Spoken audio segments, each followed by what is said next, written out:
getting hit multiple times coming out of that bike section. More drivers coming to blows.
Well, hello and good evening, everybody. Welcome back here to Slow Motion Broadcasting, and welcome back to the Sim Racers Group F3 Championship. This is round number 6 of the season, coming to you tonight from the Hungaroring. My name is Maunz. Alongside me in the commentary booth is Joshua Wilkie. Mike Braun is our producer for tonight's broadcast. Well, Josh, to keep this season up rocking and rolling, we head to another Formula One track. One that F1's going to be racing at in real life this upcoming weekend, and one that has been described in the past as Monte Carlo, but with gravel traps. The Hungaroring is one of the more technical tracks on the F1 calendar. It takes a really fine feel to get around this place. It's a track that I personally, in an odd way, do enjoy, but it's one that I can admit takes a very fine level of finesse to try and get around here without finding one of the barriers. Yeah, that's absolutely right, Ron. It is a very difficult technical track around here for sure. And there's some pitfalls out there for sure. There's a little bit of curbs you need to use. There's a little bit of inside and outside that needs to happen. T1 is a pretty interesting corner around here where I'm sure we're going to see somebody take a little too much curb or maybe a little too much exit. But I'd have to agree. I actually really do like this place a lot. You know, I was actually just talking to our producer Mike there in the run up and trying to remember if I had done this place before. And after watching some of it, I remember this place quite well now. Actually, I had a couple good moves around here. There is places to make moves around this track. You can definitely find some inside maneuvers. You can get up beside somebody. It is wide enough to go side by side. The curbs are usable. I honestly find this place pretty awesome, Ron. I think this is a great combo for this car as well, and we're going to see some pretty good racing here today for sure. Yeah, I think it is going to be very entertaining as we go throughout this. And of course, once we are done with this race, we'll officially be halfway through what is going to be the final season of Sim Racers Group F3 action. Of course, those who may have missed out on the announcement last week at Spa, going to be switching off to the Dallara IL15, the car used in Indy Next, the feeder series to IndyCar, starting in season 4 of 2026 here on iRacing. So, going to be a lot of storylines as we go through into that season. But as for this one here, with this old, venerable, and slightly glitchy F3 car, these drivers still looking to have a good race.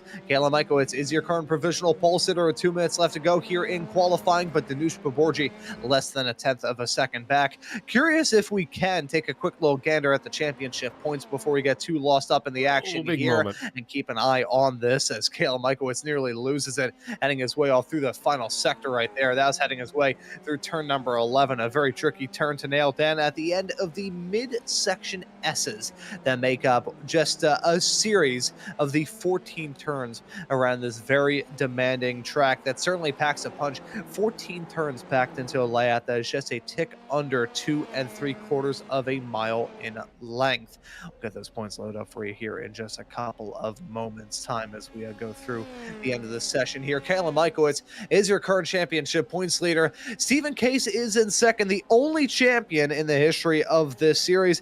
Hasn't really found his footing so far here. You can tell that based off the gap between those two in your top 2 spots. And the fact that Stephen Case is currently tied at 308 points with Jason Green, part of that Dole Dime Racing stable. Skylar Vickeroy is in 5th. Skylar Vickeroy in 4th. Terry Crouch in 5th. Adrian Lopez, Maxilin Lotto, Kenna Miller, Alex Velasco, and Chris Eggert complete your top 10 in the championship point standings. When it comes to the drivers, you can see the rest of the drivers lined up there in due course. Take a quick little gander at your team's points, where Monster Energy holds on to that top spot right now, 516. Their tally at the current moment. Sky Ken Milroy, through sheer consistency alone, is currently holding on to P2. I always say that consistency matters out there on the racetrack, and when you're purchasing a brand new jar of mayonnaise, it's worked out well for them right now, holding on to second in that team's point standings. Dole Dime Racing, Jason Green and Michelle Lynn, the Weekend Warriors crew, part of that stable. They've been doing well over in the F4s with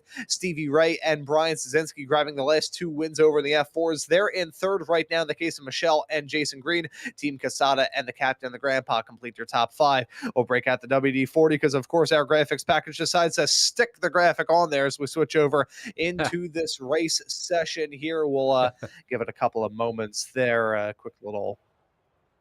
What did I do, Mr. Braun? We'll take a quick little gander at your starting grid here in a few moments' time. Kayla Michaelitz is going to start this race from the pole position. This is truly an STK moment. Danush Baborji set to join him on the front row. Stephen Case will start in 3rd. Jason Green in 4th. Chris Eggert in 5th. Skylar Vickeroy in P6. Josh Corwin in 7th. James McDonald in 8th. Isaac Gardner in 9th, with Adrian Lopez running at your top 10. Josh, I'll let you go through the rest of the field because I've been blabbering for too long.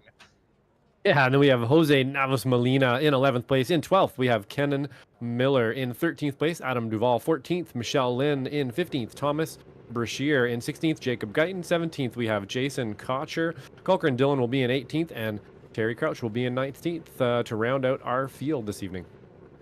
Yeah, so a somewhat smaller pack of drivers here for this race, but still going to be very, very competitive. Again, talking about the twists and turns around this racetrack, Josh, it is one that I think we have seen be used a couple of times over in the Spec Racer Ford Weekend Warriors series, but even just knowing this track, having watched it in real life as often as you probably have, it is a tough beast to try and slay. Yeah, it most definitely is. There's a few corners out there that there really is a knack to. There's only really one fast line, although there is lots of room to get beside someone. around here. So yeah, it definitely is, Ron. This is one that you're going to want to practice. There's a nice flow to it, I find, at least once you do get it. I actually really enjoy this track a lot, but I'm sure there's some folks out there who don't, and we're going to find out tonight just who doesn't here. But we are moments away from a start. Kalen Mikowitz, last week's feature winner, holding up position here in P1. And there's a green flag for you. We're racing. Yeah, green flag flies. Drivers are on their way, and we're racing here at the Hungaroring. Good start there from Mikowitz as he tries to chase the tail of Poborji heading downtown into turn number 1. It's a downhill approach through this braking zone. Real tricky to try and nail down. It's an inviting spot to try and get a move done, but one that can end in tears as well. Mikowitz, though, still side by side with Poborji as they chase each other's tails down into turn number 2. Another downhill turn. Look at Stephen Case trying to punch out there. Case talking about how his season has gone. Of course, one of the head drivers here in this championship, always one that the racers look up to. Still looking for his first set of victories so far here this season. Jumps his way up in a second. That's a good start there for the 243 driver. Yeah, great start for Kalen Mikowitz. Few people making up some positions there by the looks of it in the background too. You have to remember last week there was some positions made. Kalen Mikowitz in the feature made up 5 positions. Skylar Vickroy, I believe, made around 9 positions up before the end of that feature race. And Danush Poborji, Ken and Miller, I believe, were 16 apiece. So there was a bit of attrition there, of course, but there's always going to be some room to move up in this F3 car. Somebody very wide there. I believe that was Corwin going very wide. Might be the smarter thing to do sometimes over that curb. You really don't want to straddle it in an awkward way. Or you could end up sideways in this F3 car. I would imagine he knows that and just decided to blow over the whole curb there to make sure of it. Now really under pressure from James McDonald behind in the Lego liveried car there, having a look up the back of Joshua Corwin right now. But Kalen Mikowitz is going to bring us around for our first lap in the lead. Stephen Case just behind him, and then Danush Poborji just behind him. Chris Eggert, Skylar Vickroy both up a position each. Yeah, so keeping our eye on this pack. Jason Cotcher able to make up a move. He started this race down in pit lane here, so keep an eye on that as he tries to claw his way up through the running order. Kalen Mikowitz, though, holding on to this race lead in that number 76 car. Talking about the season that Mikowitz has had, it has been, I wouldn't say dominant, but it has been very good. 4 overall poles, those coming at Barcelona, the Red Bull Ring, Mugello 2 weeks ago, of course, Hungaroring here tonight. Has had 2 straight sprint race victories here this season, 3 in total, and 2 feature race wins throughout this season. He has been the man to beat more often than not here this season. However, I'm gonna say this, and this is honest, Josh, you can't get lost up too much in how the past couple of weeks have gone here at the Hungaroring. You've got to stay so mentally locked in, as I got my tongue wrapped around my teeth about 7 times. They're trying to spit that line out. You've got to stay locked in around this track. Otherwise, if you let your mind wander just a little bit and think about how good things have been in the past, you're going to find yourself there in the present up against the nearest wall. Yeah, absolutely. Lots of concentration needed around here for sure. We're seeing, the field actually spreading out quite a bit if you look at our timing tower now. And that, I would imagine, is going to be down to sort of the skill issue around here and just how everybody's pace is, and it's going to start to separate a little bit. We did actually do this a few times in the SRF, and I can tell you it took a few times to get here before I really got it. Now, Skylar Vickroy looking up the inside of Chris Eggert into T1. Going to think better of that one for now. Looks like he will have the draft, though, and we know he can move up after last week's 9 positions up. He was in some pretty good spirits in the interview there as well, having a good time here in the SRG F3 series. As well as, learning the ropes out there, too, under pressure from Jason Green as well, which is never easy out there for anyone, for sure, let alone in an F3 car here as well. You got that green car in your mirror. It's probably going to stay there, and it's probably going to catch you, and then it's going to find it might find a clean way past you as well. But right now, it looks like he does have his sights set on Chris Eggert in front of him here, still kind of looking over the side of his shoulder there, maybe just trying to get him to look backwards and make a mistake in front of him here through some of this technical stuff.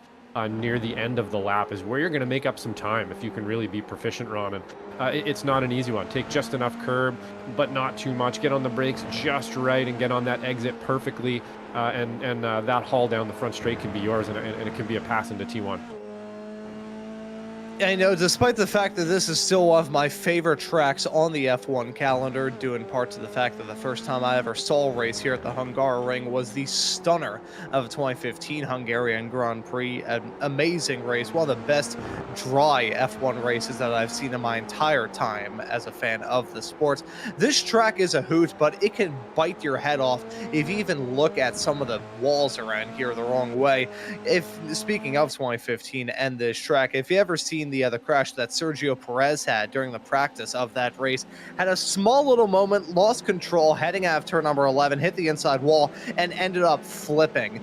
The consequences whenever you have a small little mistake around here can be absolutely catastrophic. So these drivers walking a tightrope here in this round of the championship for sure.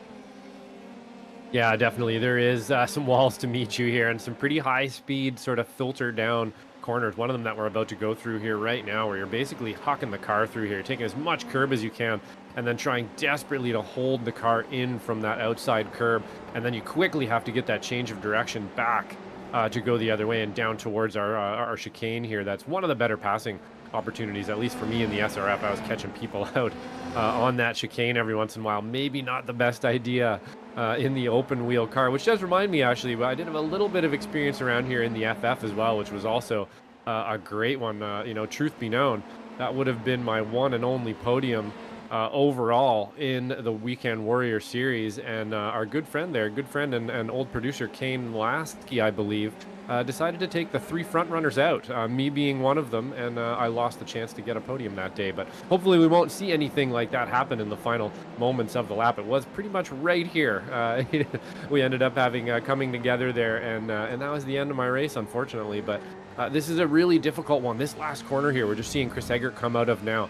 Always a little bit strange to approach. You're not sure if you want to get in really tight and sort of apex around the whole thing and then go wider, if you want to kind of try to double apex it a little bit here. We'll stay on board with him through T1. You can see that massive on the brakes. He's going to catch up a bunch to Janusz Poborji there, maybe getting a little bit close there for everybody's liking with this neck code sometimes, but we'll stay on board here again. This downhill left-hander, always a hard one to get on the power out of. And then we're into sort of our power section here. You can pretty much just go flat through this section while you're thinking about this blind corner up here. You want to take a bunch of curb on that right-hand side and then just sort of picture yourself going over that one every time. And if you get it just right, it feels excellent. And then we're into our more technical section here. And it does look like maybe losing a little bit of time on Poborji through this technical spot here, Ron. Yeah, this is one of those parts of the racetrack where you can really make or break your race. You can make or break your lap for sure. One small little trip up through here, and of course, as we've talked about, the consequences will be severe, but you'll just lose out on a lot of time as well. It's kind of a rhythm-based track, this, in a way, especially as you head your way through the S's. One of the more stranger S's complexes between turns number 8, 9, 10, and 11. None of the turns are anywhere near the same as the one that came before or the ones that come after it. It is a bewildering section of asphalt, but one where even despite the fact that each of those turns is different, you mess up one, you're going to buy the whole package. So it is a very, very tough section. You've got to nail it all down. Otherwise, that snowballing effect, roll a penny down a snow-covered mountain, the next thing you know, you have something the size of a shed. As we look at Skylar Vickero trying to get a move done here, or thinking about it on Chris Eggert, as Eggert was thinking about it on Janusz Poborji. Poborji, I wouldn't say is a rolling roadblock right now, but the gap has grown to the drivers up in front, and the pack is growing behind him right now, and he can sense there's a little bit of discontent for these drivers as well. Vickroy looking a little bit antsy there in that number 28 machine, and the same could be said about that 222 of Eggert. Yeah, absolutely, and good notes about the rhythm around here as well. You're right. If you lose one of these corners, it does kind of chain into multiple corners, and you end up having a bit of a hard time here. But this pack definitely the closest driver, closest racing on track here. And you're right. They are being caught now. So Poborji definitely a little bit more in his mirrors than he has been in a couple laps. We can see him now. It gets difficult when a car or a competitor, gets that close to you. It's really hard to drive forward and keep your eyes forward. You're trying to make sure, A, you don't make contact, and maybe to be a little bit of defense and stuff as well. So Oh, as we almost make contact there again. That was a very, very close one again. And you're having this sort of push and pull thing happen now where you saw even before Poborji maybe trying to extend a little bit because he knows that that Chris Eggert is going to try to outbrake him. So he's going to try to outbrake a little bit as well. And that can kind of extrapolate back through the pack if you're not paying attention. Someone like Skylar Vicroy, you can actually go extra far and get a little bit target fixed. Or if you're really paying attention, you can maybe monopolize on that moment when they go a little bit too far. But Poborji still holding on to it here, able to hold on to that front straightaway, able to get a better pull out of that last part of the lap over and over again. And kind of critically, that's keeping him ahead of this pack for now. You know, I usually bring up the concept of lap traffic chicken in the instance of multi-class sports car racing, especially the endurance races. What else are you meant to talk about when you're on your 8th hour of covering a 24-hour-long race at Spa at 4 o'clock in the morning, for crying out loud? But I digress. But you can kind of carry a similar concept over to a race like this where, as you mentioned, these drivers trying to test the limits more and more, heading into every single braking zone. I love this F3 car. It was one of my first loves on iRacing. It's still one of my favorite cars to drive in the sim. There's a very unique feel that this car has. It's part of a bygone era of junior Formula racing in Europe. This car hasn't been in use since about 2018. I think it even goes back just a couple of years after that in some other series like the Boss Grand Prix series that runs just old defunct Formula cars, but isn't actually a junior Formula series in its own right. These cars haven't been in use for quite some time in real life, so they have a different feel than what the cars do. It's odd seeing open wheeler cars running around in, the year of 2026 without any sort of cockpit protection, either an aero screen in the case of the IndyCar or the halo for pretty much every single car other than that.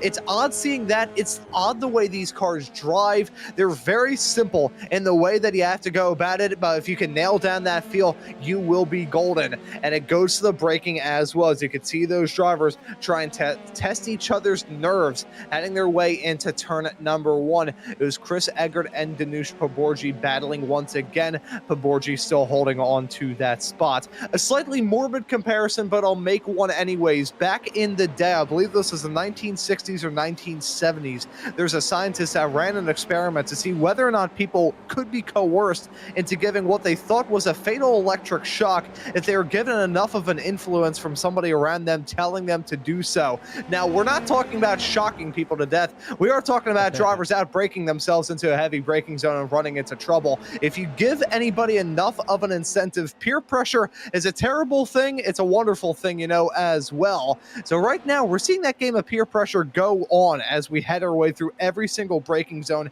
and every single battle out there on the racetrack. Yeah, absolutely. Maybe not shocked, but shocked by the dive bomb, perhaps, when you leave that door open or are coerced a little too much, perhaps, by someone else when they're coming up behind you. As Eggert, again, looking into that final corner there. Not really sure if he's kind of struggling to get the nose of that car in or if he's actually trying to show it to Poborji there. But either way, it's sort of compromising his final bit of the lap here, and he's not quite able to get it together there. Danush holding that defensive posture on the outside into T1. Every lap here so far, not able to do it. Isaac Gardner has a bit of he's got some fans, is what I'm trying to say here in the chat today, saying, let's go Isaac, from, I believe that's Caleb Cerrone, Isaac, and we also have Shane Carding as well. So hi to you guys out there. He's up one position, so it's something to celebrate there for sure. Trying now to hunt down, I believe that's James McDonald. You know what? I may have got that. No, maybe they're both running Are they both running the Lego livery there? That's okay. No, it is behind him. So that was me earlier. I'm gonna have to correct myself. I believe I said that Isaac Gardner was James McDonald earlier. He was actually behind him here in his standard livery there. I believe that is a snail, which is also a very cool livery on James McDonald. So apologize for that. But thanks for watching there in the chat. Isaac Gardner up one position here. Back to the front pack. Chris Eggert still digging around behind Danush Poborji, and we're gonna have somebody off. I think that was Stephen Case in the wall over there, so we'll get you a replay on what exactly happened there. But pitfalls for Stephen Case again, the storyline thickening. Oh, and that is tragic as we take a look to see what happened here to Stephen Case. It's heading his way off through the turn number 6 and 7 chicane, really fiddly, and that immediately leads off into the S. As I said that this was Whoa. a make or break section. Unfortunately, it's Saved going to it. break Stephen Case's race. Goes for a sideways snap. Gotta wonder whether the curb played a factor in that there, Josh. Tidy. Yeah, I think so. I think that was probably the curb. A little bit of cross step. Maybe we can get an onboard eventually to have a look at what happened there. But yeah, I think that's probably it. White flag this time around, though. So Keelan Mikowitz is going to bring us around one more time. Danush Paborji just behind him, Chris Eggert, and then Skylar Vickeroy up two. So there's still a bit of racing going on here. Really nice and tidy there for Stephen Case as well to get her whipped around like a professional and get it pointed the correct way. Always love to see that. You have a seasoned driver on your hands when they can drop the clutch and spin it around like that and get it going forward again. Even though something like that just happened, but unfortunately that's going to drop them 6 positions here or so down to now 9th place on board with Chris Eggert in the 222 hunting. Danush Paborji looking for that spot. Maybe not quite as proficient around this final part of the lap here as Danush Paborji has been. It looks like he's got this part pretty nailed down, taking a bit of curb there, maybe a little too much of that sleeping policeman on the inside. Paborji gonna lose it up front. Some great shots here from our producer Mike there. That was a good one with you can see just the limits of grip, how much Paborji's having to push, how much Chris Eggert is having to turn up the wick on it to try and catch him. Just not able to do it this time, so this one might have to wait for our feature to finally get settled here. We've got one more corner left to see if he can maximize it here. I don't think it's going to happen quite there. He's going to have to settle for third, but Keelan Mikowitz going to come across the line in first place for our heat. Danush Paborji will be in second place, Chris Eggert in third, and Skylar Vickeroy again up 2 positions into fourth. Really been impressing these days. Jason Green down 1 position in first on a bit of a downward trend these days. Jason Green, not to say that he isn't out there going really fast and trying really hard here to be up front and driving well, but usually we're going to see him up in the top 3. So I think maybe some people have found some pace out there on. Yeah, I don't think it's necessarily Jason Green and Stephen Case dropping off on the pace department. They're still quick as always, for crying out loud. But I think it's just the drivers around them really, finding their firm footing here. Kayla Mikowitz been incredibly impressive so far here this season. Gets another sprint race victory. That is now 3 in a row for Kayla Mikowitz and 4 so far here this season. Only 2 drivers have won a sprint race so far here this season. It's Stephen Case at Barcelona and Silverstone, and Kayla Mikowitz everywhere else. In round number 2 of the season at the Red Bull Ring, Kayla Mikowitz was able to grab the pole, the sprint race, and the feature race victory. Let's see if he may try and do something very similar here tonight. He's completed parts 1 and part 2. Let's see if he can get the three-peat a little bit later on. In the meantime, here are your heat race results here, and it's going to be Kayla Mikowitz winning the sprint. Danush Paborji comes home there in P2. Chris Eggert going to round out your podium in third. Skylar Vickeroy will come across a stripe right behind them there in fourth. Jason Green will be in P5. Josh Corwin is in sixth. Isaac Gardner in seventh. James McDonald, our colleague here on SMB, will be in P8, right in front of the rather upset Stephen Case after a mistake right there towards the end. Running out our top 10 here in the sprints will be Adrian Lopez.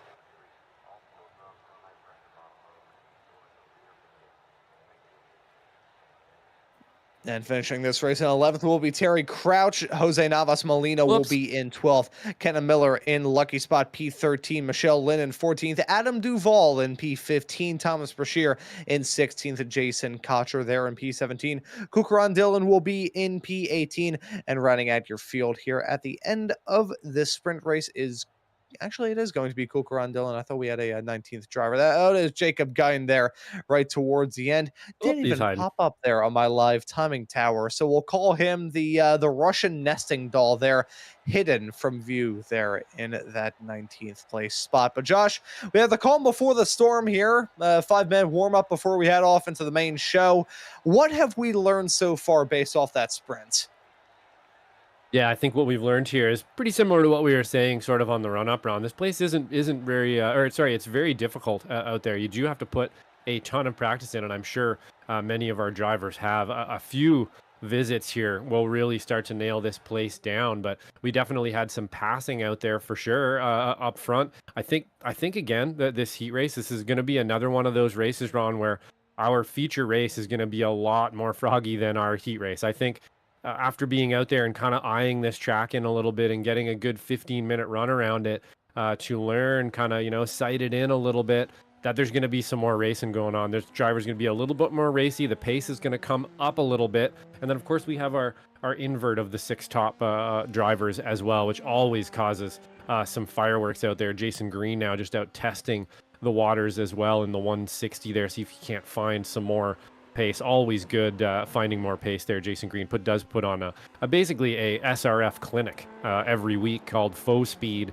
where he'll go out there and actually help you out a little bit with some setup and eyeing things in and to get a little bit quicker out there. So got to thank him for that as well. That is, of course, on one of our other shows, the Weekend Warriors on hiatus for the summer series, which you can actually tune into this Sunday as well for another round of that one. But 3 minutes 17 seconds into our warm-up here, I don't know what I'd be thinking in there. I'd probably be thinking I'm gonna go out there and try to hit my marks as good as I can and be just don't miss those opportunities in these heat races, Ron. There's always gonna be a little bit of fireworks, and if you can be the guy that's outside of that, well, then you might be able to just pick up a couple positions and get something maybe you weren't able to get before. So I think that's what I'd be thinking there, just looking for those opportunistic moments, especially around a track like this.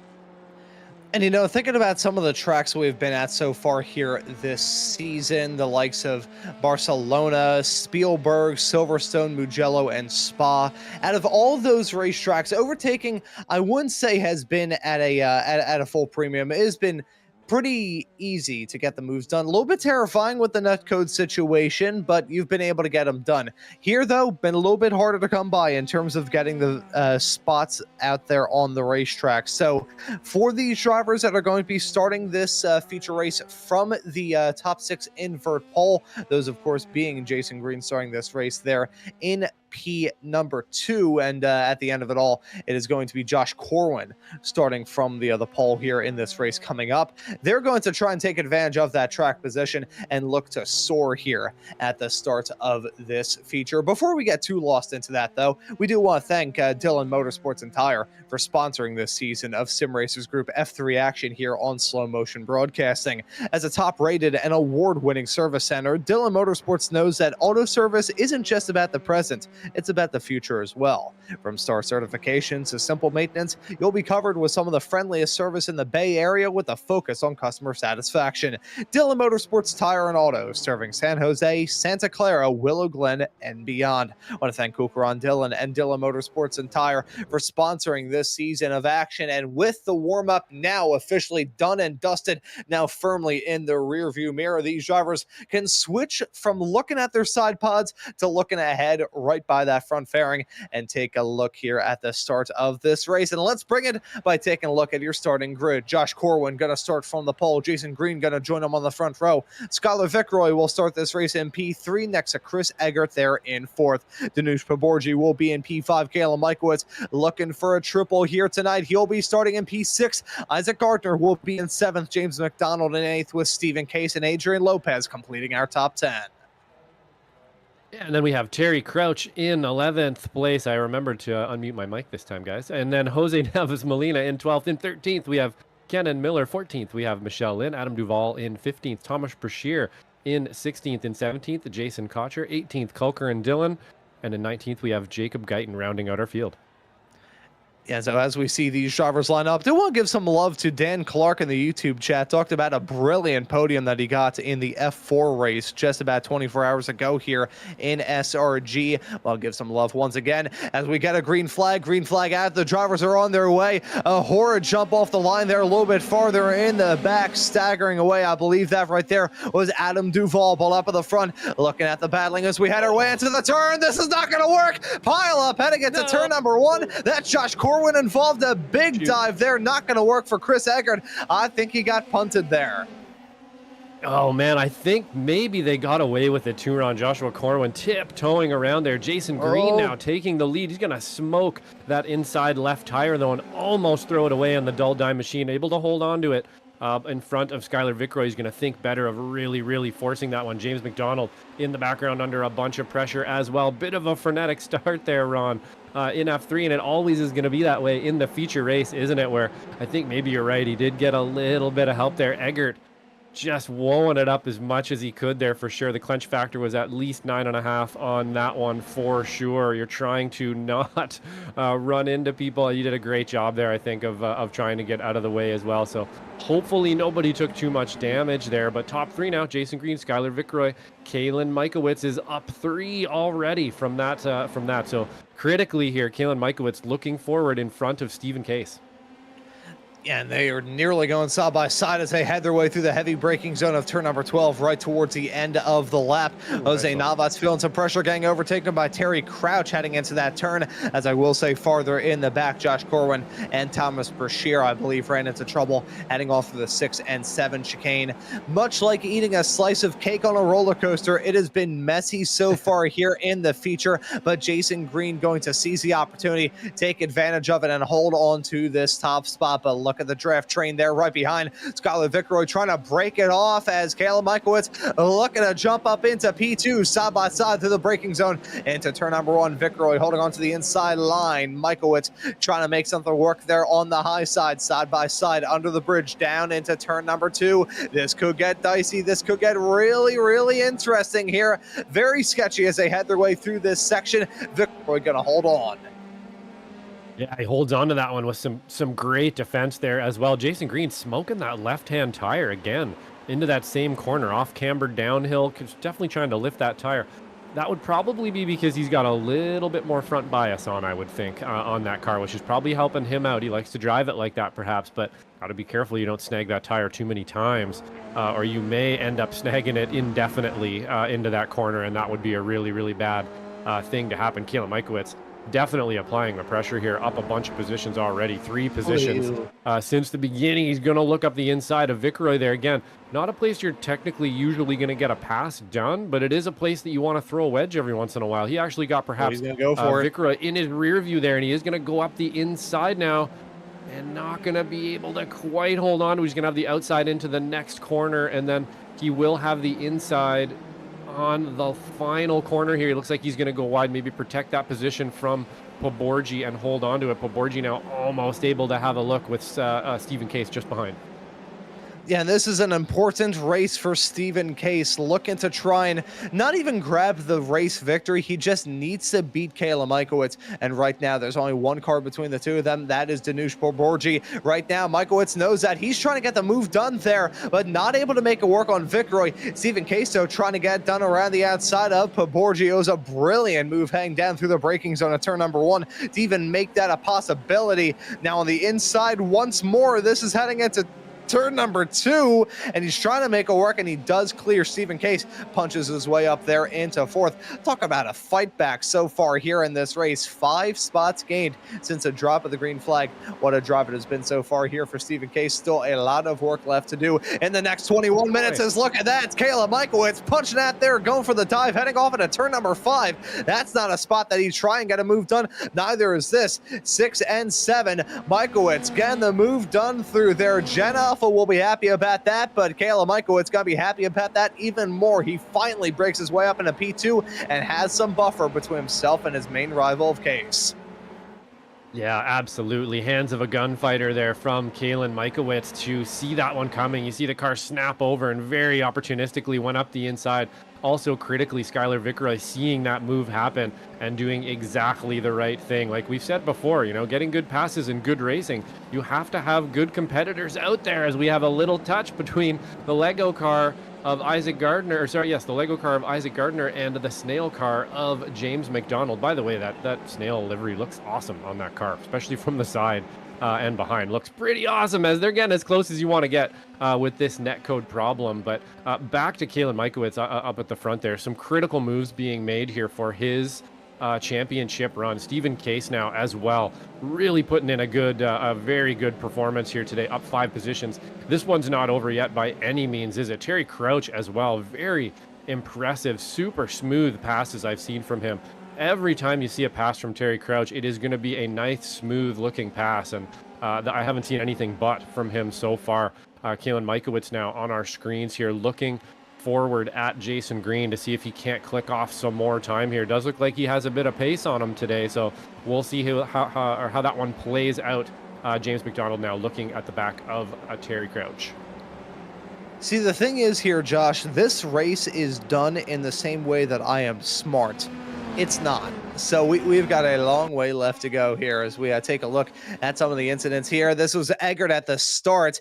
I think he just got caught out by those drivers, broke a little bit too late heading down into the turn. An easy mistake to make, to be sure, especially with that downhill run into turn one, but a costly one nonetheless for Eggert. Gonna shoot his way down the running order. Unfortunately for Josh Corwin, Falling Anvil coming down right on the side of him, getting a little bit of airtime. Very lucky that those drivers are able to escape without any further incident. These cars can be sensitive in some degrees. There are two sections in which these cars will get hurt the most. It is suspension damage and front wing damage. Small little off-kilter damage there done to the front wing, and the consequences will be dire as we take a look at what happened there with Josh Corwin.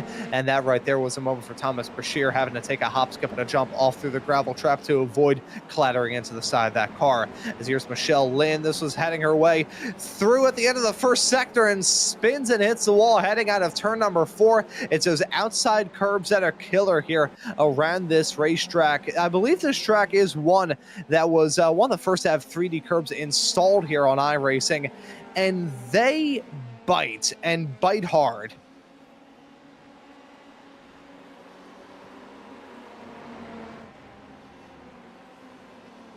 Mr. Wilkie. I did it again. There we go. I was going to say, it very close here for Kalen Mikowitz to Jason Green now.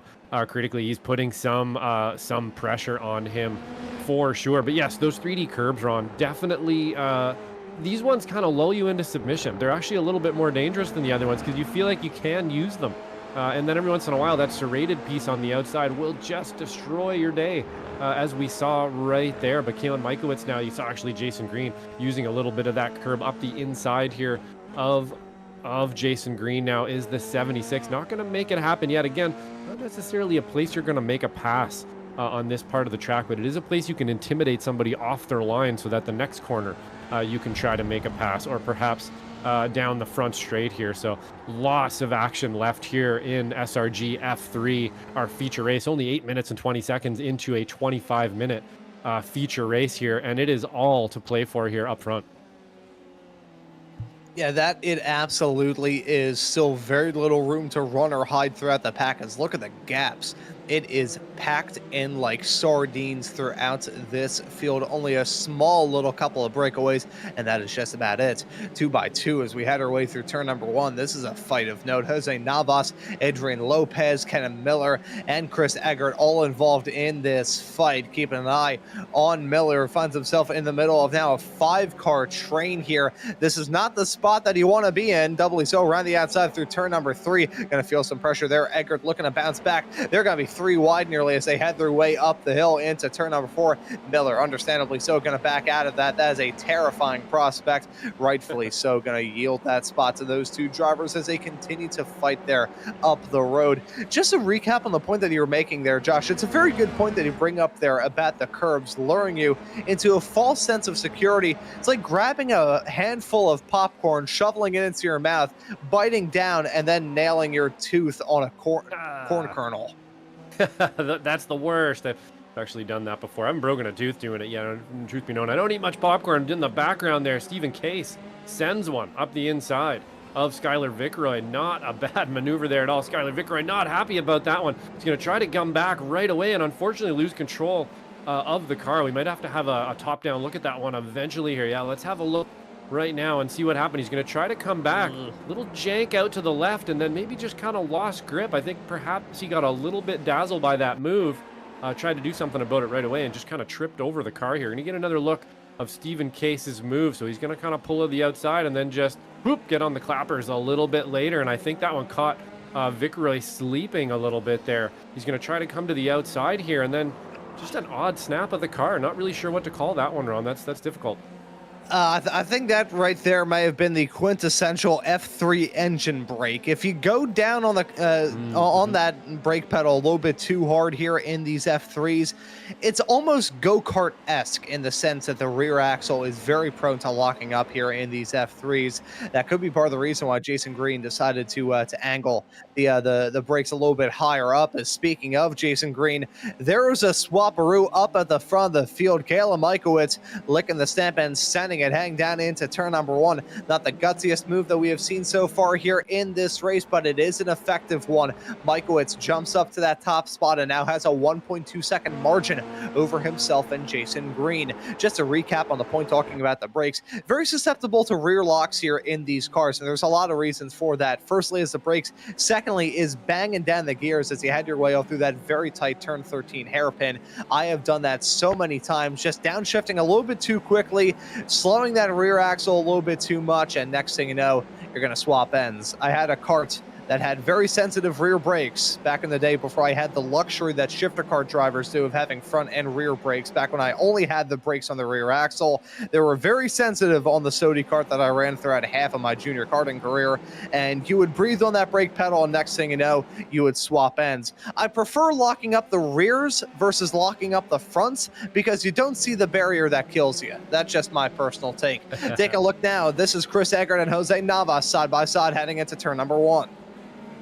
Yeah, battling all over the field here for sure. Eggert with the big slide there, going a little bit wide. Navas getting around him. You saw that pass up front as well for Kalen Mikowitz on Jason Green, making that one look pretty textbook. Jason Green basically letting that one happen, and that's probably the smart thing to do at this stage. It does look like perhaps he maybe had a little moment right after that, and he's actually lost a little bit of track position to Kalen Mikowitz. I would imagine Jason Green not putting up too much of a defense there, so he can kind of attach to him and keep this position for as long as possible. Maybe made a little mistake after that and slipped back a little bit now under pressure from Stephen Case, trying to catch Kalen Mikowitz up front.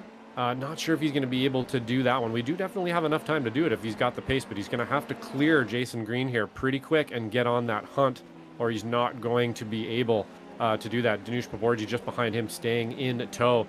And also Terry Crouch up 6 positions now, catching up to this pack as well. He'll be in the draft and could be part of this story here pretty soon. It looks like we just had a pass for Jason Cotcher and Keenan Miller there in the background as well. So, I mean, there's still some stuff going on out there for sure. We have a couple drivers up 6 positions, a couple drivers up 4 or 5 positions. Here's going to be that, bit of a wide swing there for Kenan Miller out wide, and it's going to be Jason Cotcher who is going to monopolize on that move. Beautiful Jaguar livery on that green HSBC vehicle there. Loving that one for sure. But Terry Crouch making some pretty good moves today for sure. And now he is looking up the back of Danush Paborji near a podium here. There is a podium in sight for him, so who knows what can happen here. We still have lots of time left. Oh, he smoked the tire again on the inside, Ron, again. Jason Green having some troubles with that corner, and I know exactly the pain. That is not an easy corner to do. It's really easy to smoke that inside tire, I think. You perhaps want to be thinking about bleeding that brake bias to the rear a little bit now. Yeah, even if it's just for that turn, it is so tough as you try and head your way through there. The track falls away from you to such a degree, it is painful to have that front lock, and we saw it nearly cost Jason the lead early on. Frankly, if he didn't have that lock up there heading into turn number 2 on lap 1, probably would have been able to hold on to the race lead for about a lap more than he did. However, lost out on the lead to Kayla Mikowitz, and now feeling a world of pressure here from Stephen Case. We'll say, though, this kind of proves the point that I was making during the warm-up session, that track position means everything as these drivers struggle to try and get moves done on each other here around the twisty confines of this circuit. Stephen Case thought about going for the same move on Jason Green that he went for on Skylar Victory a little bit earlier on. Intimidation tactics, heading off into turn number 12, just peeking a wheel down the inside and waiting to see what happens. These two, no strangers to sparring with each other. In fact, last season, these were the main 2 drivers in the hunt for the title at the end of that season. So still looking to fight. They're currently tied in the points, for crying out loud. So there's still a lot left in it for these drivers as they battle for second and third.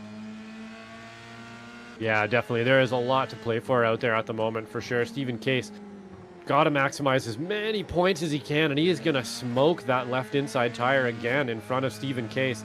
That thing's got to be hurting now. She's got to be hurting a little bit. You're definitely, I mean, I think that's probably why, like I mentioned before, it's sort of like biting your cheek. You bite your cheek and it swells up, and you just bite it again and again and again. It's hard to get rid of, and it's sort of the same thing with a tire. You're going to smoke that tire, put a little square on it, and then every time that tire rolls around, when you're on the brakes, it's going to try to snag that little flat spot on the tire. And I think that's probably what's happening to Jason Green here. At least in sim, what you're doing is losing a little bit of percentage on that front tire, and that's going to translate into it being a little bit easier to grab a wheel, as we see Danush Baborji on board here. Perfect timing, gathering it back up there behind Stephen Case. Lose a little bit of time. You can see him using the curbs here. You don't want to use any more of that green curb than we just saw him use, or it could grab the inside of that outside left tire, and you have either A, a bit of a moment and lose some time, or B, you literally get spit out like a washing machine into the wall beside you, and that's not a good one. You can see him hunting for time through these low speed corners here. You want to be as smooth as you possibly can on your inputs, and really good exits and stuff as well. He's going to be in the draft here for Stephen Case, but honestly, I'm not sure I would put too much of a fight up quite yet. I'd get a little bit closer, let him get a little bit closer perhaps as well to Jason Green, and then maybe you can monopolize on both of them at some point. But Terry Crouch in the background as well, not just going to let that happen. So once again, we're definitely whittling down the time here, but there's still enough time to make something happen here. That being said, Kalen Mikowitz out front. Looks like he's putting on a bit of a clinic around here today. Jason Green taking that corner a little bit more gingerly that time. Didn't see quite as much smoke, but maybe a little puff.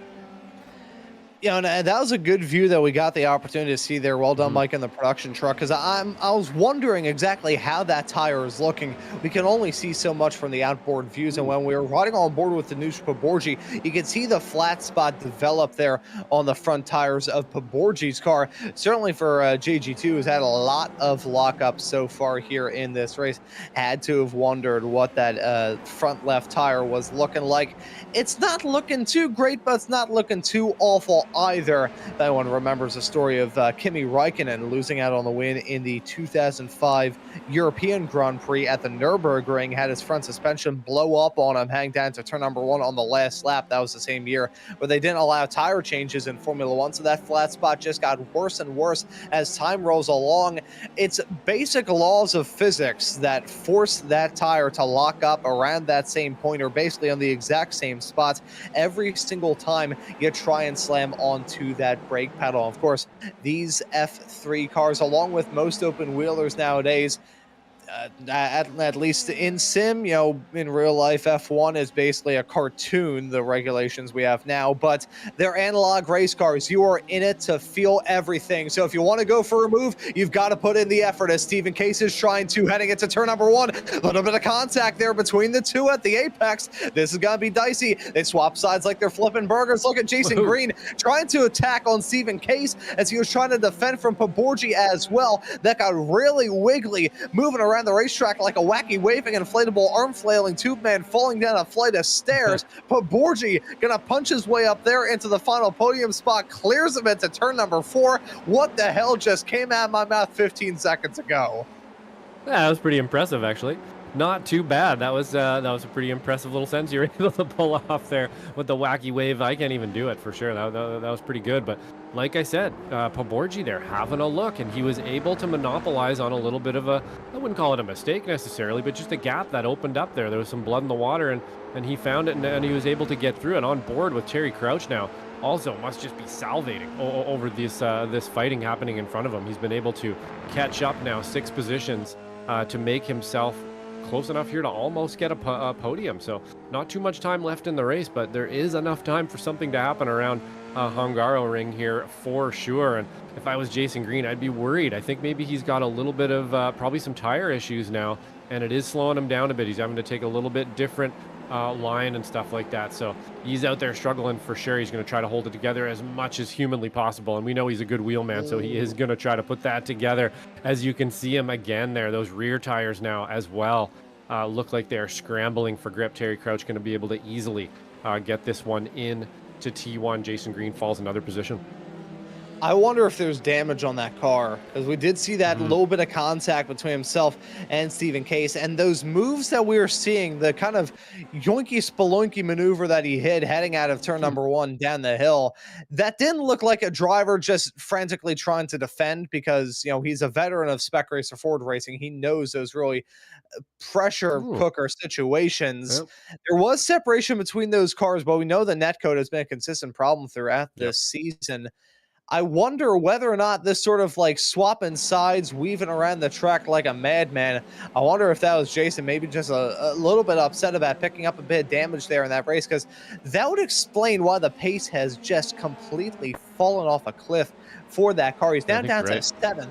Lost out on more spots to Isaac Gardner and James McDonald. Last time by for Jason Green set a 1 minute 40.7, which may not be too bad in the grand scheme of things, but looking at the drivers around him in the very low Yeah, 139s and down into the 138s as well, something is sour in that car. I wonder when we cut back to live if we can maybe get an onboard shot of him as he heads his way through the final sector, because I can imagine he is sawing at that wheel like a madman to try and keep it going in a straight line. Yeah, look at that. Just small little bit of oversteer, but it's little moments like that that make a huge difference. That car is a little bit running like crap right now. Yeah, I think you're right, Ron. Actually, during that slow-mo replay, if you looked really carefully when that netcode happened at the rear of the car, there was a tiny little shutter in the area of sort of the louvres underneath the car, the actual the ground effects they call it, that you can see sticking out. It didn't stay that way, but it actually shuttered for a second. So I would imagine that he's got some damage somewhere in the rear that we can't see there pretty obviously, and he's struggling with it pretty hard, trying to keep it straight, actually doing an excellent job to keep himself in 7th place and not be facing backwards at this point. That's going to go down to experience for sure. Just now on board here with James McDonald, up 2 positions from his starting position. Skylar Vickroy actually back a few now as well, so that really good initial race looking not quite so good now. Terry Crouch able to really monopolize on this. Back now with Keenan Miller, who is hunting down Jose Navas Molina now for a 10th place, get himself into the top 10 here. Looks like he is able potentially to do that, but Adrian Lopez as well just behind them in the 007, very close. So lots to play for here midfield in that top 10 as well. Pretty racy stuff here in the second race and the feature. Like I said, I think what happens a lot of times in these heats is that little break in between, and that kind of little breath of fresh air allows you to sort of think about the track a little bit and make another plan rather than just get sort of stuck in the same gear for a whole lap or for a whole race, sorry. Yeah, so the white flag now in the air. So one more lap of racing action here as it was borderline. Yeah, I was wondering there. So 2 laps left close, to go very here close. at the Hungaroring. Very, very close indeed. No worries there, Michael. It's definitely borderline as to whether or not we are grabbing the white flag, but we'll begin that next time around. The what would it be? Would it be the gray flag with 2 laps left to go? These are questions to ask in the post-race show. In the meantime, though, we have still got some battles out there on the racetrack. Things getting hot and spicy at the current moment. It reminds me of the first time I've been to a jalapeno and got my tongue stuck to an ice pack. Jason Green just lost out one more spot to Skylar Vickroy. He's now down to P8. This is a tragic series of events for a driver that I think had a really good shot at a win. Certainly a fantastic shot at a podium. We know the driver that Jason Green is here in these cars, but just has had terrible rub of the green, which is kind of an oxymoron in and of itself, considering the car color and the last name. As we look now, this hornet's nest that has been just getting bigger and bigger with every passing lap. It's this train running from P10 all the way down back. Jose Navas Molina, lead car of this. Kenan Miller in that old Jaguar F1 scheme there in P11. Adrian Lopez in 12th. Adam Duvall in lucky spot P13. Fittingly there in the number 13 car. Josh Corwin losing out on 13 spots since the drop of the green, looking to try and salvage something here at the very end. Jason Cotcher, the captain himself, not too far behind here as well. Look to see him maybe get involved in this battle if things get extra dicey here on the last lap. Black flag for Isaac Gardner. That's going to take him out of the top 5 as a white flag in the air for Kayla Michaelwitz. One more lap of racing action here at the Hungaroring. Gardner picking up that black flag, though I believe it was heading his way through the final sector, and here it is, coming out of the second to last corner, losing control. Unfortunately there, James McDonald going to pile in. Very lucky for McDonald that he got away without any major damage on that race car. Of course, here in this championship, incident point violation, 17x to pick up a penalty, 25x to get a disqualification. Unfortunately, I think that 17x limit was hit there for Gardner, and unfortunately for the driver who was able to secure a feature race win a little bit earlier on this season back at Silverstone, things not going his way here at the Hungaroring. But one driver who's looking to have a dream night once again and complete his second triple so far here this season is Kayla Michaelwitz. Already has 2 feature race wins, the only driver so far here in this season to score more than 1 win in a feature race. He has been dominant so far here this season. And talking about the extra significance here in this round, looking to round off the first half of the season in style, Kayla Michaelwitz looking to do it as he heads his way through the braking zone at turn number 12. Only 2 more turns left for him, and victory is going to be his. Earlier on this season, in the second round of the championship, after grabbing the pole at Barcelona, wanted to bounce back at the Red Bull Ring and did so there in the Austrian countryside. Grabbed the pole, the sprint, and the feature. A few weeks later, Michaelwitz gonna do it once again. Kayla Michaelwitz gonna pull off the triple here in Hungary.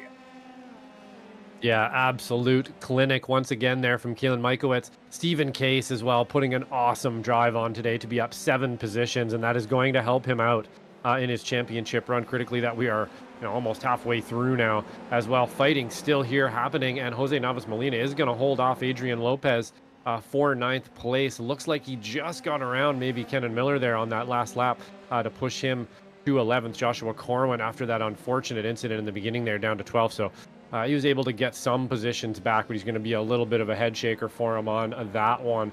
Adam Duvall crossed the line in 13th. Jason Cotcher on board now here with Thomas Brashear finishing up his race as well. A little bit of anvils for him in that beautifully liveried race car there. The red, almost Coke bottle looking machine there. Pretty cool stuff out of Thomas Brashear. Culker and Dillon will finish in 16th just behind him. Michelle Lynn with that massive crash in 17th. And Isaac Gardner gonna pick up that black flag right at the end of the race. So unfortunately, guys in chat, not exactly the best one for Isaac Gardner in that one, and that is going to bring him down a bunch of positions there. Jacob Guyton will be out of this one, but wow, that was a really great race around Hungaroring. Not an easy track, Ron, and these guys and ladies really did put on a good show for us today. Yeah, the guys and gals of the Sim Racers Group F3 Championship put on a show. May not have been the overtaking fest that we have seen in some of the previous rounds of this championship. That helps when you have the strong draft at Spa, Mugello, Silverstone, the Red Bull Ring, and Barcelona to a certain degree with that massive start-finish straightaway. But a technical race here at the Hungaroring, and a very deserving winner, Kayla Michaelwitz. That is his 3rd feature race victory so far here this season. And although we have still got 6 more rounds of the championship and an amazing selection of circuits between Road America, Adelaide, Portimao, Sandford, Barber, and Monza, Kayla Michaelwitz looking to enter the second half of the season with a world of momentum and a strong lead in your championship points. But more on that in 1 week's time. In the meantime, as we see the drivers' formation flying here on the start-finish straightaway, and one wheel spinning from one of the drivers. I think one of them's attempting to pull off a doe. We're going to take a look at the race results here soon once these drivers finally burn it down, char those rear tires that served them so well here in the Hungarian countryside. Here goes Michaelwitz. He's had a lot of practice to try and get some burnouts here this season, and based off the speed we saw here tonight, may get a little bit more as he tries to get a title. Kayla Michaelwitz, though, going to win this race. Similar gap at the very end of the heat race. That's because that is the heat race result, so we'll pull up the feature here in a couple couple of moments' time, but Michaelwitz was still your race winner either way. It doesn't change the top spots, and it doesn't really change the gap either. It was 4.9 seconds in the sprint. It's 4.6 here at the end of the race. Main gainer, Stephen Case, good drive there for the Team Casada driver, looking to bounce back as we get into the second half. Danush Paborji will round out your podium here in third. Terry Crouch gonna finish in fourth. James McDonald will be in P5. Skylar Vickroy is in sixth. Jason Green in seventh. Gotta say, JG2 grabbing P7 in a car that looked like a tin can on wheels there at the end. Props are due. Driving around a hoopty rod right there at the end, still gets a top 10 out of it. Chris Eggert will be in P8. Jose Navas Molina will be in ninth, with Adrian Lopez rounding at your top 10. Yeah, and then we have Kenan Miller in 11th place, Joshua Corwin in 12th, Adam Duval 13th, Jason Cotcher will pick up 14th, Thomas Brashear 15th, Kulker and Dillon will get 16th, Isaac Gardner picks up 17th, unfortunately, with that black flag right at the end. Michelle Lynn, unfortunately, a lap down with that anvil as well. Those curbs biting again. Been a big part of this season, actually. The 3D curbs have been for this F3 car. Jacob Guyton will round out your field in 19th place. And so those are your results for round number 6 of what has been a very competitive Sim Racers Group F3 Championship. We all now welcome you on to the post-race show. Going to have a chat with some of these drivers. And, Josh, I'm going to let you do the honors of having a chat with our race winner of Kayla Michaelwitz, because what a drive he put on here in this race. Grabbing the race wins in dominating fashion, able to put on a very storming drive, and talking about the prowess that he has shown already here this season. So I think Kayla Michaelwitz is the first man out there on the racetrack. I think he'll be the first man here in the broadcast booth. So Josh, I'll pass the mic off to you to have a chat with him. Yeah, absolutely. Kaylin putting on an absolute clinic out here at Hungaroring, and on a pretty good run of not only podiums, but converting those 2 wins as well. You've been practicing a whole bunch. What's your secret out there?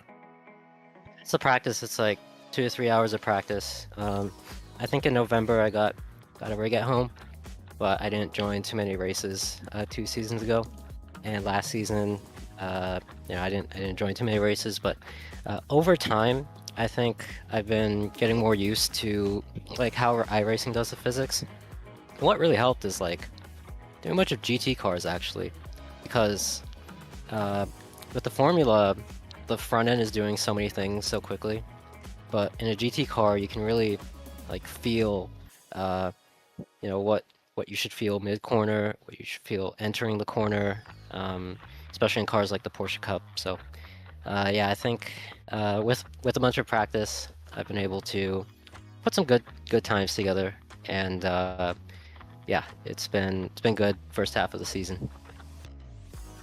Yeah, absolutely. And practice. I know personally myself too, some drivers seem to be able to kind of just show up and be really, really fast in some of the leagues I have, at least when you talk to them. I didn't practice that much. Maybe they're lying about it. But myself, I got to get a few hours, like you said, every week. If I sit down and actually get 2 or 3, maybe 4 hours of practice in at a track, I will be markedly faster and even just more confident and prepared for that race. And I think it's really important, that confidence part as well, when you can go in and I got this track pretty dialed, and you can kind of just tell yourself that going in, when you have the time, like you're saying there, to put into it. It really does make a big difference, especially around a track like this. And of course, dealing with things like the net code and everything, it's pretty nice to be able to have that pace and be up front, not have to deal with it too much. But there was a lot of passing and stuff today out there. What do you think your best passing opportunities around Hungaroring are? It has to be turn 1. I think if people don't defend it, you can send it from about 0.2, 0.3 back. Obviously, you have to really commit, and the other person has to pick a line that doesn't hit you. But that's a good passing opportunity. I took it a couple times, but there's not too many other corners. Hungaroring's really a flowy track. It's about not losing time. The only other place is the chicane. There's a really, really tight chicane for some reason, and the very last sharp hairpin, I think, turn 14. So if you miss those opportunities, if you can't keep close to people in the dirty air, this will be a really hard track to make up positions on. Yeah, absolutely. I think that's what we saw in the race too, is just kind of intimidating people into mistakes on that latter half of the course, and then trying to attack down the front straight seems to be the way to do it. Try to loosen somebody up a bit, get close to him and under that wing, and see if you can't get it done into T1. But we are off to, I believe, Road America next time around. Another really power-hungry course here, drafting. I'm a pretty big fan of Road America. Is that one you like, or are you going to get a bunch of practice in this week for it? I've done like hundreds of laps in Road America over a bunch of cars, so probably won't have to practice this much, but you know, with the draft, anything could happen. So people could be using draft in quali, they could be using draft in the race, they could be working together. Mostly they don't work together, but you know, kind of unlike Spa, it feels a lot more combative in a way, because the corners look like you can send it. You really can't sometimes, but yeah, that's a race I'm looking forward to. That's a good way to put it, I think, and you're definitely right. It does seem a little bit more hedgy and combative around Road America for sure. But before we let you go here, Kalen, first off, congrats on the win and the run here, and second off, we'll leave you a chance to say your thanks. Shout out to Jason. I think he's putting a lot of work into the league. I know he's pretty unhappy with the past batch of netcode we've gotten, and he's been looking to run the Indy next, and he's putting in a lot of work to get everybody up to speed, to get in touch with the people who run that community, and figure out a good set of tracks for us to run next season. I think it just shows he cares a lot, but he also wants to make it a fun experience for everybody, and that's kind of really what it's all about. And I hope next season's going to be as good as this season, especially with the push-a-pass. Looking forward to that. Yeah, absolutely. We really are here as well. It's going to be kind of sad to say bye to these beautiful F3 cars, but I'm really excited, honestly, for the push to pass and the next chapter here at SRG with you guys. So thanks a lot, Keelan, and we will catch you next week, man. Have a good week. Thanks, Joshua. Have a good week. Bye. You too. Thanks. And that right there was Kayla Michaelwitz, our race winner here tonight. Let's have a chat now with Adrian Lopez, who found himself in the midst of a hornet's nest throughout most, if not all, of this feature race. Adrian Lopez joining us here in the broadcast booth. Adrian, welcome in. Before I ask you about this night of racing action as a whole, I want to ask you about that battle that you found yourself in throughout most of that feature race. The Pied Piper of a massive hornet's nest of race cars. You want to talk us through how nerve-wracking that probably was? Yeah, Jesus H. Christ on the goddamn cracker. That was tight. That was, oh man. So I was trying to be conservative in the beginning because I saw the little mishap someone had. Didn't want to get into another accident and having a bad streak of people crashing in front of me and me hitting them. So did that, lost a few places, one of them to Jose, and Jose and I tend to battle quite often, and that just lit a fire under me, and I was like, nope, get back over here, Jose. And he just was like Gandalf the Great, like, you shall not pass. I tried to do different lines, try to do things out of the ordinary, try to get in his head, try to just beat all over his mirrors, and he held it. And then after a few laps, I realized, oh crap, I have Kendon Miller behind me. I have Chris Egger. I got Jason Cotcher. They're coming closer.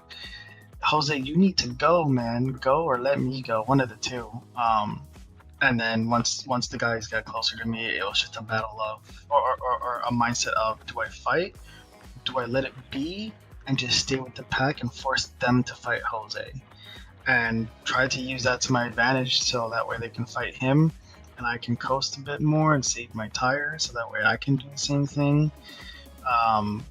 It wasn't enough to get past Jose, but it was at least enough to get back Kenan. That was nerve-wracking. The voice chat was completely silent for like 95% of this race because we were just so focused. when thinking about this racetrack, and I said this at the top of the broadcast, it feels almost like Monaco, but with gravel traps. You can't really let your mind wander at all, because one small little lapse in concentration, and next thing you know, you're going to find yourself in some sort of incident. How did you enjoy this track? It's one that I think we've only gotten the opportunity to cover just a handful of times here in the SRG world, so it's not one that gets a lot of use here on iRacing, and is certainly a unique ride whenever it comes around. Yeah, the only way you can get enjoyment out of this track at 120 degrees Fahrenheit is by being a masochist. That's about it. This one's just tight grip steering, a lot of oh crap in your head, and a lot of dancing your eyes around where the apex is, where the cars behind you are.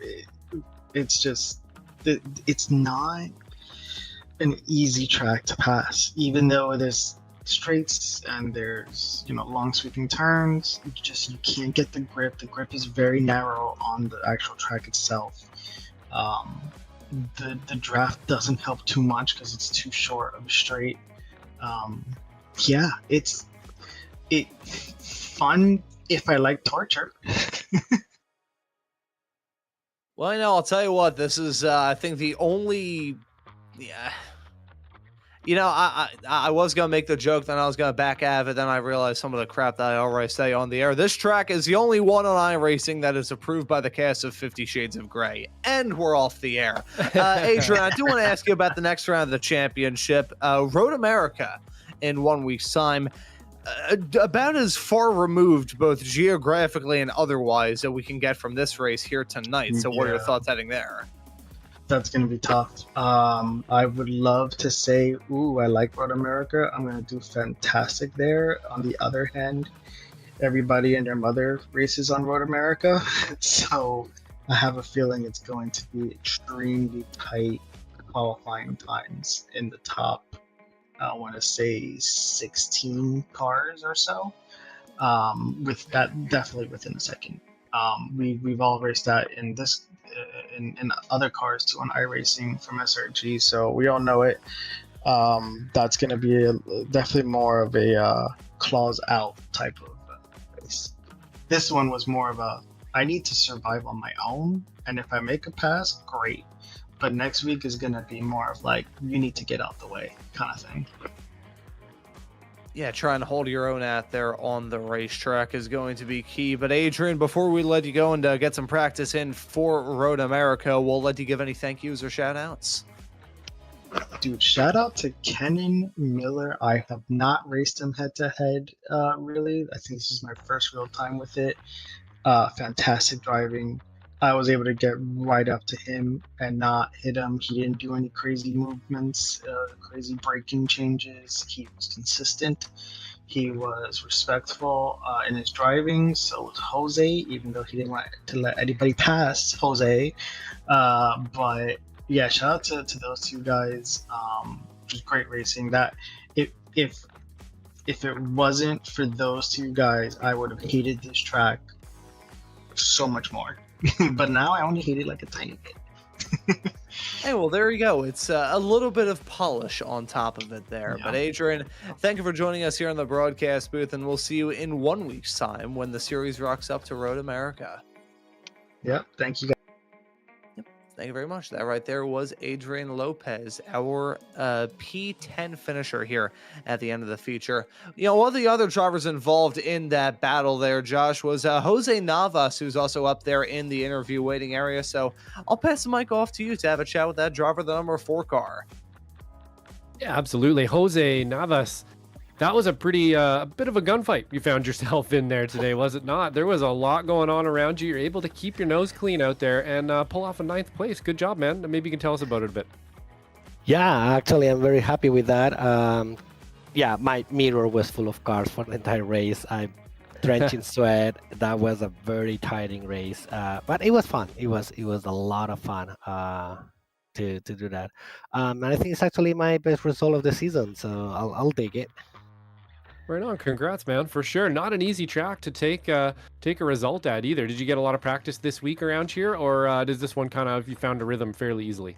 No, I did not practice. Like between F4 and F3 and the baby, it's hard to practice all of them. So I just jump to the race with the practice that we have before the race, like 40 minutes.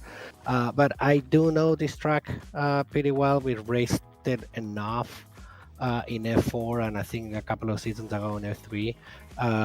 So yeah, I mean, definitely didn't have the pace as the train of cars behind me will say. But it is very hard to overtake. So by being a bit aggressive on the first lap, I think there was some chaos on first corner, so I was able to make a couple of positions. It was just a matter of placing the car well so nobody can go by. Yeah, absolutely. Couldn't have said it better myself. And the for sure, this place, having been here before, is definitely a key to here. Even just racing maybe once or twice around here before is going to give you a pretty good leg up. You kind of just find those areas and eye things in a little bit better. We're off to Road America next time around. Not really similar to this course by any means, but I believe Kalen Mikowitz used a pretty good word and said it's going to be a little bit more combative than something like Spa. I think a lot of people know that track well. It's a power track. You can get a draft around there. There's going to be lots of passing. Is that one of your faves? You looking forward to that? Yeah, Road America is actually one of the favorites. Like I think in SRG, we have raced it a lot. We have done a lot of enduros in it. I think we raced it not that long ago on the 3-2 and the F4. So it's always a fun track. Creates a lot of opportunity. It has a couple of tricky areas. Will be interesting to see if we have again the surface of the sun in terms of temperature. Today was super hot, so that track with hot temperatures is gonna be very, very challenging with that long right-hander. I think it's called the carousel too, or something like that. Yeah, carousel. Yep. Yeah, it's gonna chew tires up. So keeping the tires on that one is gonna be interesting. But yeah, it's a fun track. It's one that I generally enjoy racing. Excellent. Yeah, I think a lot of the SRG guys and girls there are looking forward to it as well, and have done some laps around there. So we're expecting a pretty springy race around there. I think there's going to be lots of passing and stuff, and yeah, hopefully the temperatures will be good for you guys. But before I let you go here, is there anybody you'd like to thank? Well, I think as usual, like entire SRG is like it's a lot of fun. Being like especially today, there was a lot of clean racing, like close but clean racing. Thank the god of netcode that we didn't have netcodes this week that much because the last few weeks were terrible. And last but not least, my lovely wife, that she's taking care of the little one while I can race. So it's if I don't say anything, she's gonna kill me. So gotta get those in there for sure. We'll say hi to them too. Put a little bit of get some brownie points in there. Hi guys, there you go. So yeah, a little brownie points as well.